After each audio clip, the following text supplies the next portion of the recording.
பாருங்கள், இந்த செடி இங்கே ஒரு பிஞ்சு இருக்குது பாருங்கள் ஃப்ரெண்ட்ஸ். இந்த செடிக்கு வயசாகிடுச்சு ஃப்ரெண்ட்ஸ். 10 காய் 12 காய் கொடுத்துட்டு இருந்துச்சு.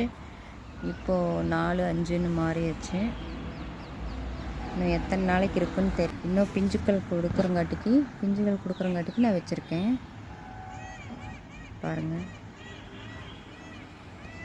இதுதான் நம்ம சொர செடி ஃப்ரெண்ட்ஸ். ஆல்ரெடி ஒரு காய் கொடுத்துட்டாங்க. இப்போ 2 காய் கொடுத்துருக்காங்க. பாருங்கள், இந்த காய் பாருங்கள் எவ்வளோ நீளமாக இருக்குன்னு பாருங்கள். 2 காய் இருக்குது ஃப்ரெண்ட்ஸ். ஒரே செடியில் 2 காய்கள் பாருங்கள், எவ்வளோ செழிப்பாக இருக்குன்னு பாருங்கள். இதையும் கவர் கட்டி விட்டு தான் காப்பாற்ற